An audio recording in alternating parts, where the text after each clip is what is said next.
So we've been focusing on management and challenges of management and some of the approaches we've been using. The next couple of talks are going to focus a little bit more on conservation of these systems and why we might want to do that and what we're learning about Pinyon-Juniper ecosystem conservation. And we start with an issue that I know is very high in everybody's thought processes right now, which is pinyon jay. Scott Summershoe is the land bird coordinator for the U.S. Fish and Wildlife Service. So working with basically on grassland songbirds and now on pinyon jays in the Intermountain West. And Scott, go for it.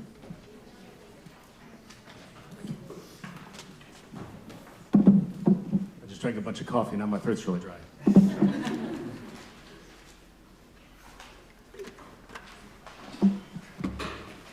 Well, thanks to Mike and Kristen for the invitation to come present. I feel like I'm the bird guy in the Woodlands, but this is good because there's a lot of commonalities from what we heard this morning to what I'm going to cover.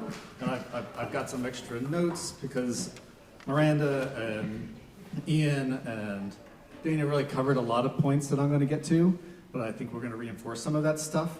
So hopefully this will be useful and interesting and exciting for y'all. I'm happy to be here to talk about jays a little bit about the research and management that's going on the jay side, talk about trends and kind of habitat use, landscape use, movements, all that kind of stuff, and kind of get into the management side of things. So why jays? So in 2016, the Partners of Flight Landbird Plan was published, and I was working on grassland songbirds, and I was like, pinyon jays at 83.5%. Why are we not talking about pinyon jays? What do we know about pinyon jays? It turned out not a whole lot.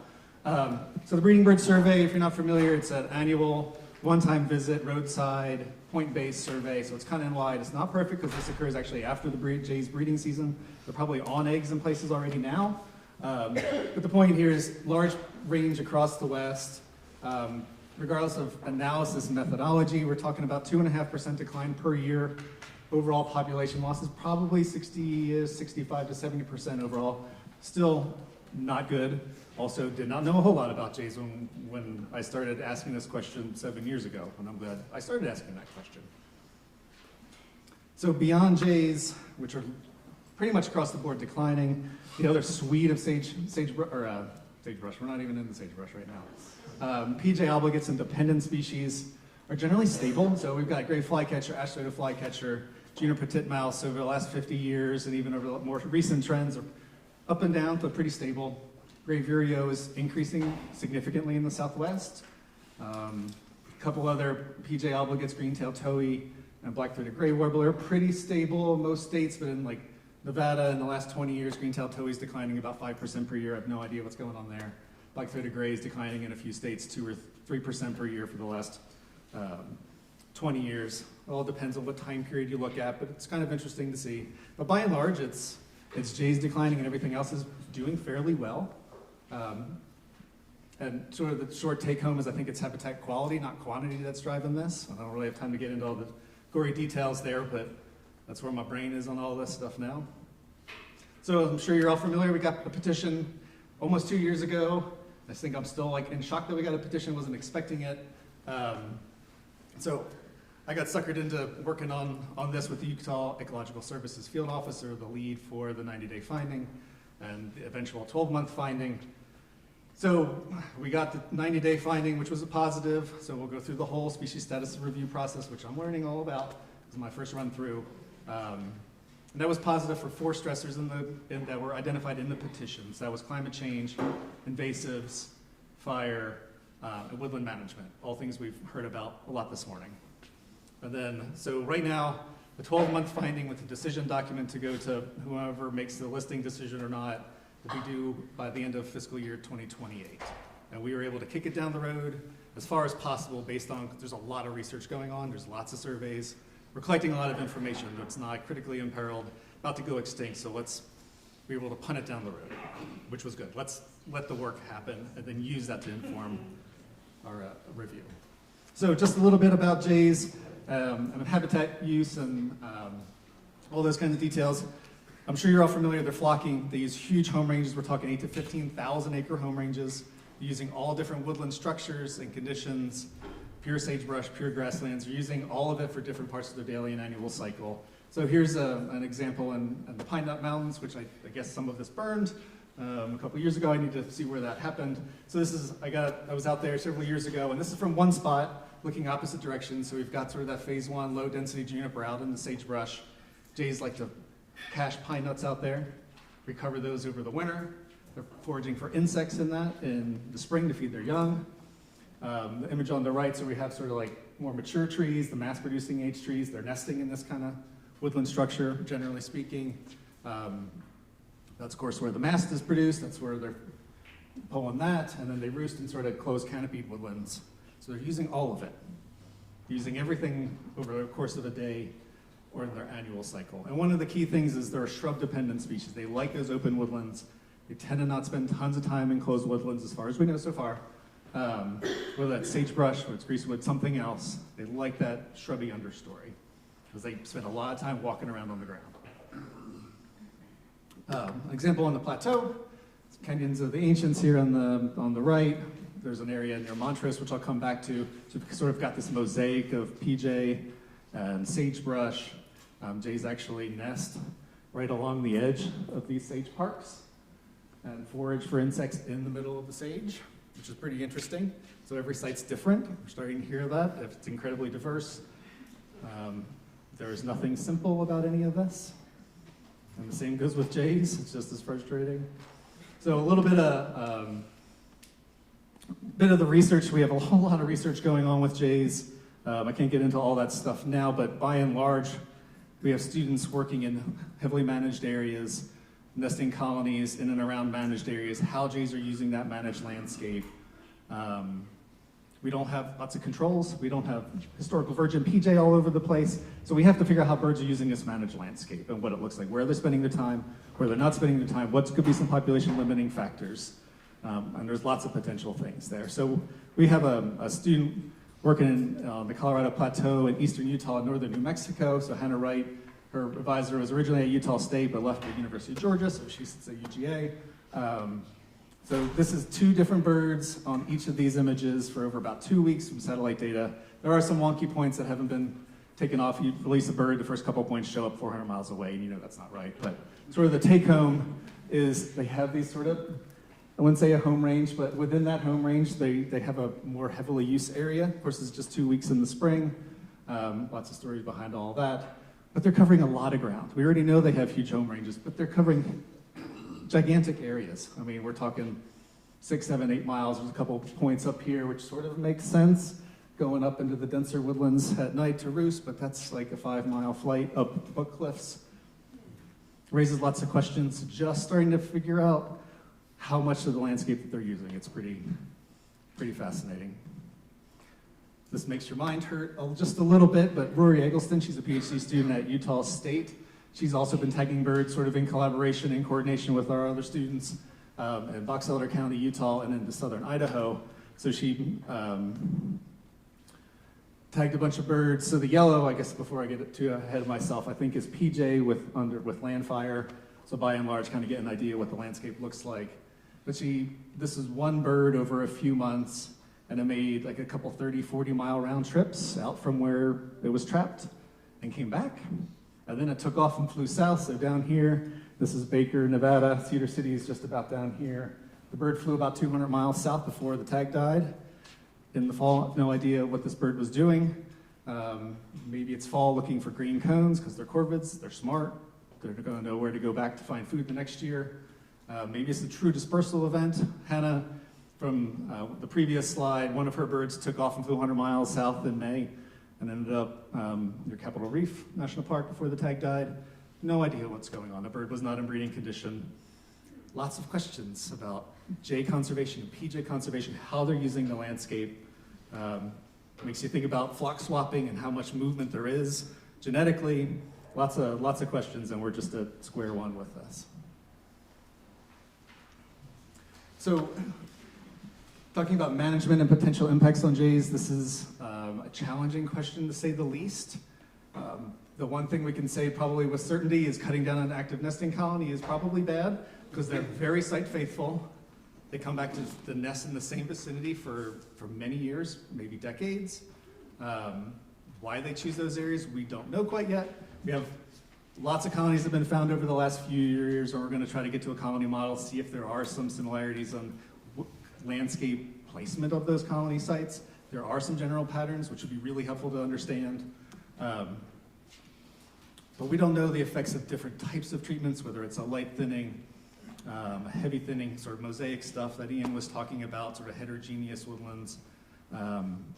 A lot of nesting colonies in New Mexico are within a few hundred meters of permanent water. And so maybe forcing birds to shift around further from water may be a bad thing. Ravens are pretty common and increasing everywhere. Maybe open woodlands like this. This is a site in Colorado that was cut pretty hard. Jays nested there last year. That is not your typical, but we don't know if they were nesting successfully. They might have all been chomped by ravens, but they chose to nest in that for one reason or another. So we have lots of questions. But a site like this on the left, there's actually a nesting colony in the other direction, but something sort of south-facing and pretty open could be good for caching pine nuts. So there's lots to learn. That's why we need a combination of lots of surveys, tracking birds, and trying to get an idea of what the birds are doing. Yeah, I mean, I think of the image on the right here, structurally that might meet their needs. You've got dense canopies in some of those trees. Maybe that's like what they're looking for, but maybe it's an ecological trap because it's so wide open that it makes it super easy for ravens to just go through there and pick them all off. Lots of questions, but thinking about management, we don't know a whole lot. We're working towards that, but it reinforces the idea of we need to have that long-term view of PJ and PJ management and functional Pinyon-Juniper woodlands. From a jay perspective. And of course, it's all very nuanced depending on where you are. So coming back to Montrose, I talked about these sage parks. Jay's nest, right? I mean, we did a tour, their old nest. This was in October we were there, but there were nests from that year right along the edge of that sagebrush, and they're foraging in the sage for insects, using this mosaic of PJ. So this site had some lop and scatter. Open this back up a little bit. There are a bunch of down trees here in the middle that they had cut out. From a management standpoint, that's probably not bad, if not good for jays. We don't have nesting success information per se, but jays were still flying around there in October post-management when we were out there at their nesting colony, which is very interesting. So lots of questions. So not all management, is probably bad. Maybe it's neutral, maybe it's positive. We just don't know quite yet, and that's okay. But one thing I come back to, we put out the Pinyon Jay conservation strategy just about 4 years ago now, and we had in there management considerations, sort of like recommendations, but we don't want to use that word for lots of reasons. And the one thing that we wrestled with for, a year was buffering a nesting colony. Like, we don't want to cut down the nest. Well, that doesn't make any sense here. As soon as we got the strategy out, we're like, oh, that's not very good. How do we revise this, update this? Because every site is different. In some places, you've got accumulation of treatments, like in the Great Basin. It's not just like a one clearing or whatever, but that accumulation over time across an entire valley of mature PJ could probably be pretty bad if you were a jay. And it depends what you're cutting, what you're relieving at the end, whether it's low density expansion or you're talking about mature trees that you're removing. It's just nuanced. That's the take home. So everybody else this morning already covered the threats and the things that we're seeing and changes in PJ, fire, mortality, invasives, etc. So I'm going to skip all that stuff. But to me, being the bird guy who reads lots of PJ literature, because I'm super into it now, it really highlights the need to understand that PJ response to disturbance. We need to understand the woodland dynamics. Managing for Pinyon-Juniper woodland values is obviously really important. Ian brought that up. It's like, this is a new thing, but we need to do this. And here's lots of reasons. There's lots of reasons. Now we have another one. Thinking about climate resilience into the future as well is going to be really important. And I think about it, I don't know why it took me so long to think about it from a jay perspective. It's like they're using so much of the landscape. We need just functional, healthy, whatever you want to call it, Pinyon-Juniper woodlands across the landscape at huge scales because they're shifting around. I mean, jays show up all over the place. Well, we're starting to get satellite data off of that. Moving all over the place looking for resources, whether that's pine nuts. I don't know what they're doing, but we need that intact landscape. And so here's a good reason to be working for Pinyon-Juniper woodland values. So here's a crazy image. So Adam Knoll, John Bradford, and others had a paper that came out last May, and it was showing declining recruitment of Pinus edulis on the plateau with increasing tree mortality rates. And of course, I read that, being the bird guy, going, this is really interesting and very concerning if you're a pinyon jay, looking through the lens of a pinyon jay. And so I met Adam in the fall, and he's been presenting on a lot of this stuff. He gave me a whole pile of slides that I've used in some presentations. I only have time for one of them today, but sort of the take home here, because I asked about, like, you were expecting this kind of change, like, where is this going to occur on the landscape, and is this reliable? And so this is the stuff they're already working on. They're working on writing this up right now. So this is Colorado Plateau, just Pinus edulis, and it's a habitat suitability model by the end of century with some reliability or probability assessment with it. So there's 11 climate models that have largely converged to agree on the direction of the change from highly suitable for Pinus edulis to not suitable, maintaining suitability, or going from not suitable to suitable. So there's a lot there to digest. But the maroon and pink is highly suitable now. Likely by the end of the century, not so suitable. Doesn't mean every tree is going to die, but we're already seeing lots of tree mortality events. But that's not a pretty picture by any means. The green, sort of up here in Colorado and Utah, up into Wyoming just a little bit, is potential expansion of Pinus edulis, if they can actually move. That was my next question for Adam and John. Like, could it actually move up there? And what is it moving into? And that's mostly sagebrush. That's a whole other story I don't have time to tell today, but, and then the blue is highly suitable now, likely to maintain it by the end of the century. And this just reinforces in my head, like, we need to bring the bird stuff into this, because this is a really scary story, you know, in 75 years from now, of, like, what if we lose jays here, and we're not really gaining a whole lot, because it's going to take a long time for those young trees, if we allow them to live, to become nesting habitat or foraging habitat for jays. And we've got some strongholds in about 2 states. So thinking about PJ, woodland function, managing for woodland values, not just in the next 20 years or for an immediate need, but for 50, 100, 200 years into the future. We're starting to hear that conversation. We started to hear it a little bit this morning, which is awesome. And there's lots of reasons to pivot for Pinyon-Juniper woodland values. You know, this definitely, makes me want to back even more the work that Allie and Miranda and Ian and others are doing experiments in woodlands to look at woodland response, not just to trees, soils, forbs and grasses, et cetera. And if we can overlay the jay work with that, that would be pretty awesome. And so if we get it at scale, that'll be amazing. And that's what I would love to try to see over the next few years. So we're seeing lots of changes, lots of predicted changes with high probability of occurring. It keeps me thinking about that management balance. We do tons of work on the ground. Pinyon-Juniper woodlands are not just an ecosystem. Most places you can just circle on a map and it's like, this is where it's supposed to be. And you can't do that with sage, you can't do that with grasslands. These are all transitional habitats in a lot of places, essentially. There's extensive ecotones. Shifting is happening. We need to think about that management at a big scale. It's obviously very complicated, it's very nuanced, there's nothing simple. That's all I say all the time when I talk about all this stuff. But there's lots of priorities. Yes, I did take pictures of sage grouse and some baby sage grouse. Obviously really important. We've got jays. This is a picture I took in Utah a few years ago. Managed sage here. We've got PJ that's been thinned up on the hills. We had a fire that's over here. Kind of epitomizes all of the work that's going on the ground, things that are happening, the changes that are occurring, and needing to find a balance to meet all these management objectives. They're not all one against the other. There's so much that we can do concurrently to meet lots of management objectives at the same time, I'm convinced. And this is not just in one place. This is across basically the entire Intermountain West. So super simple, we got this. But we have lots of tools. We heard there's more tools and models than we need. It's really hard to bring this all together and help make decisions thinking into the future. We need folks, at leadership levels, way above all of our pay grades to figure out how to help make this kind of decision.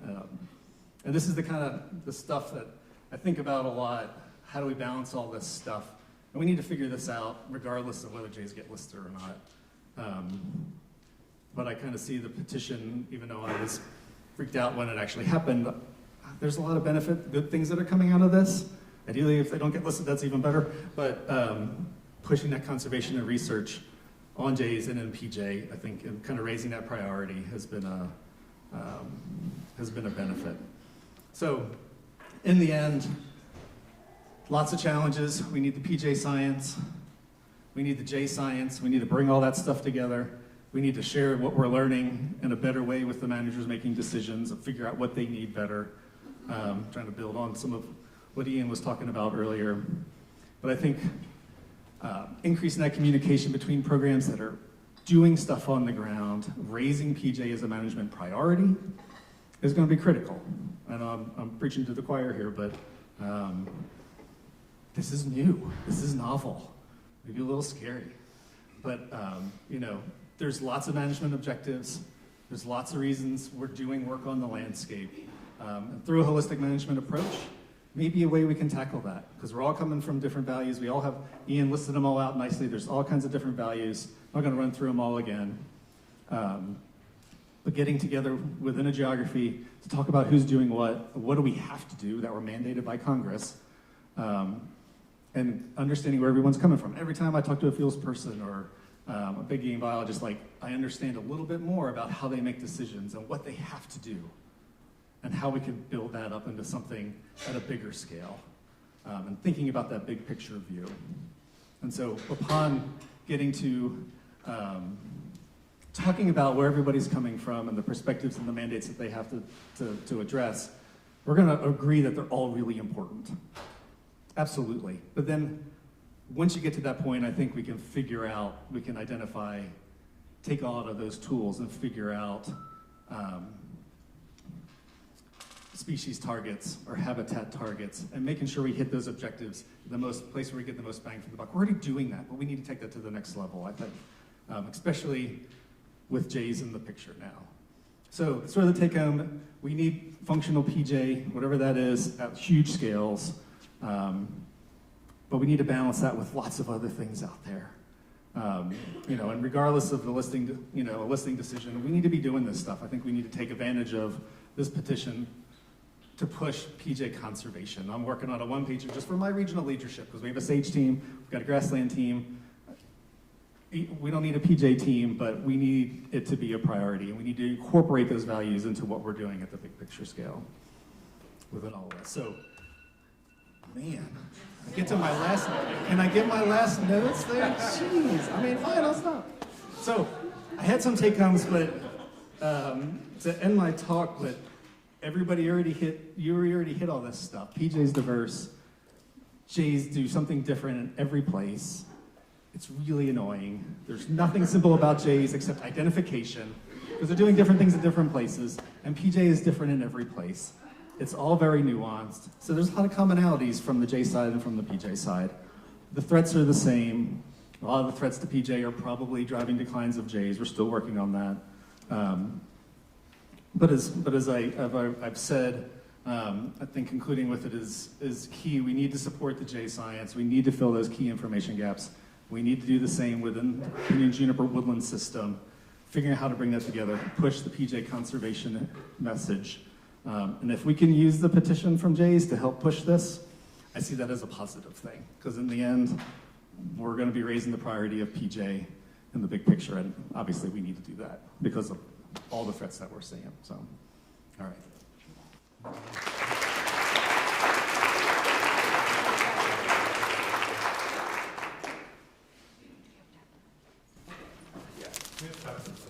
We have time for one question. Man, I've been running over that long.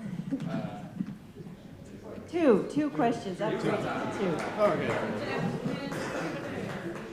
All right, since I work in that rural Garrett area, I'm having a heart attack now about my brush management treatment. So, what kinds of signs will I see for Pinyon Jay? Because we're in this amazing ecotone down there, right? So Christmas bird count, we had 110 species in our count circle before lunch. So we've got a lot of different habitat down there. So what should I be looking for with Pinyon Jay? Like, what kind of signs am I going to see that it's Pinyon Jay and not a scrub jay, let's say?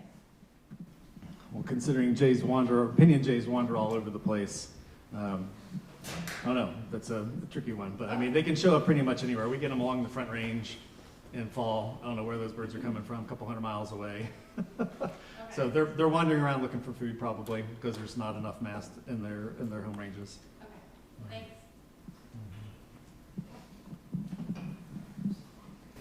Have you looked into if any level of thinning helps masting within, to increase?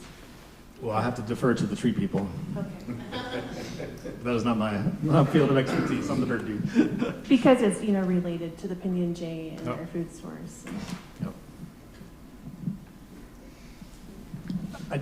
I know there's some relationships, but not strong, I think, generally speaking. Maybe, I'll say that there hasn't really been much studies looking at kind of how tree density influences pinyon seed production in, I think it's Stone's pine in Spain, so like another semi-arid pine. They did find that like thinning did promote cone production in that species, but it's definitely like an open question in pinyon, and how much and to what extent is very much a question.